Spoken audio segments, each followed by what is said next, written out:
on the street reaction to the numbers. Pankaj Murarka is also with us. Pankaj, good afternoon to you.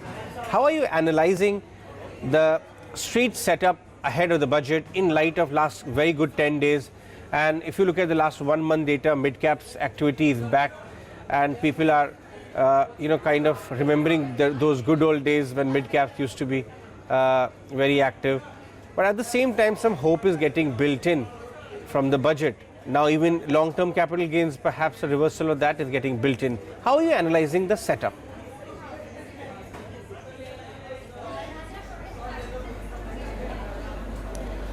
Well, Ajay, good afternoon. I think as far as mid-caps are concerned, it's been 2 years since the mid-cap index and the mid-cap stocks peaked out in December 17, and after that over the last 2 years we have seen very sharp correction in the indices as far as mid and small cap indexes are concerned, and at the same time we have seen sharp correction in mid-cap and small cap stocks. And as a result, mid-caps which were trading at significant premium to large caps way back in 2017 are now trading actually at some discount to the large caps. So I think the valuations in the mid-cap, small cap space is moderated significantly, and at the same time we find a lot of attractive opportunities in this space on a bottoms up basis where you can actually go and buy a stock where valuations are looking reasonable and you can expect to make reasonable returns over the next couple of years, and the risk reward is really favorable. So I think mid-cap as an asset class has undergone a steep correction. That is what the nature of the asset class is, and from that perspective mid-caps are looking attractive now at this point of time. As far as budget is concerned, obviously there have been some expectations or noise around doing away with long-term capital gains tax, and probably the government can do a dividend distribution tax. So anything that the government does on helping capital markets, I think will be taken by market sentimentally as positive.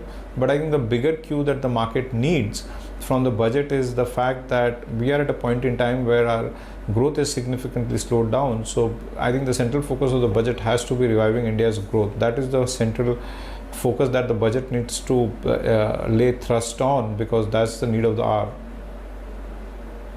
Right. How is your portfolio doing, Pankaj, in terms of, let's talk about not stock performance, but in terms of earnings profile? When you're talking to the management of your portfolio, what's the 1 year forward earnings profile looking at your mid-cap centric portfolio?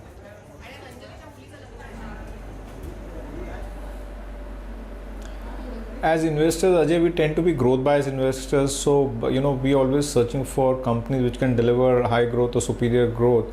And I must say that given the diversity of India, even in an environment where our overall aggregate GDP growth is moderate to 4% or 5%, there are enough number of companies which are growing at high teens and pretty good quality ones. So generally our focus tends to be on growth companies, and at aggregate portfolio level we always tend to target earnings growth which are more like high teens to 20% plus kind of a thing. And I think our companies are pretty much on track to deliver that kind of a growth.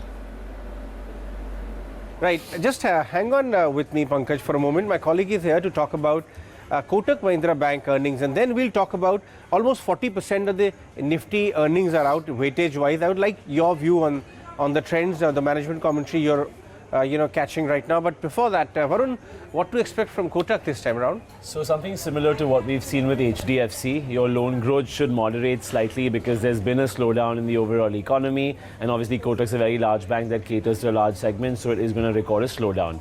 Now the asset quality also could be a bit of a dampener here. HDFC, which has the most stellar asset quality, has reported an uptick in NPAs this quarter, so Kotak Mahindra might be suffering from that as well. Barring that, no other major red flags. The subsidiaries of Kotak Mahindra Bank tends to do pretty well. The consolidated PAT will continue to grow. So no major blips as far as that's concerned. The stake sale, obviously, 10% dilution still needs to be done as directed by the RBI. So we'll see what Uday Kotak or Mr. Kotak has to say about that as well. And so what we're flagging off is a possible slowdown, some possible asset quality issues, typically in the MSME segment, and also auto and things have slowed. So you could see some reduction there as well. But barring that, everything looks quite okay on the face of it. Right. Thanks very much for that, Varun. That was Varun talking about what to expect from Kotak Bank. But Pankaj, how do you see the earnings from here on? After a couple of years of, the 22% growth will come and it doesn't really come. Whatever heavy lifting has to be done by financials, that too. one select group of financials.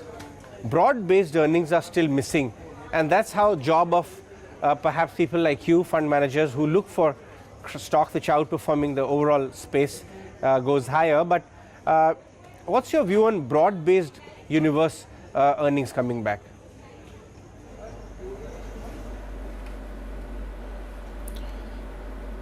I think so far whatever we've seen in terms of earnings is by and large on expected lines. This quarter is expected to be a moderate or a tepid quarter from an earnings perspective.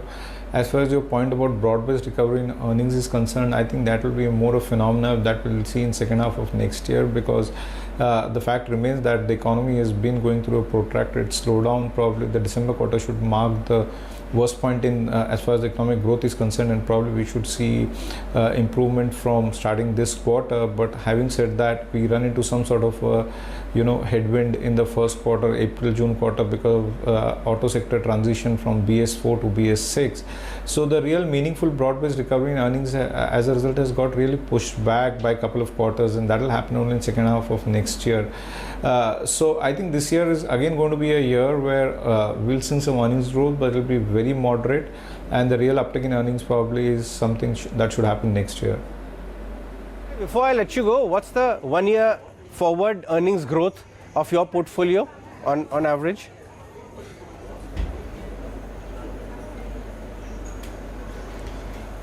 So as I said, Ajay, we tend to be growth biased investor, as a result of which our portfolios generally tend to have high earnings growth because we chase those kind of companies, and because of their high growth they tend to be a bit more expensive in terms of valuations as compared to the benchmark. So essentially our portfolio is poised for something like a 20% growth over the next year, and obviously it's slightly more expensive than what index is in terms of valuations, because we chase growth and quality, and they generally tend to be expensive. One more thing, since we are talking about earnings, is now what we are really seeing is this year we are seeing one of the big drivers of growth as far as earnings growth is concerned over the last few years has been the consumer sector. One thing that's really now coming out is this year FY20 is going to be one of the weakest year in the last 15 years in terms of slowdown in the consumer growth. This year's consumer growth is going to be one of the weakest that we've seen in the last 15 years. So probably we'll see apart from earnings growth, what is also important is we are seeing shift in drivers of earnings growth. So I think the driver of earnings growth from here on as we look forward to next year will not be consumer sectors, but maybe probably more domestic cyclicals and domestic oriented investment oriented sectors that will drive growth from here on, is our view. All right, Pankaj, lovely to chat with you as always. Thanks very much for your time today on joining us on the show. That was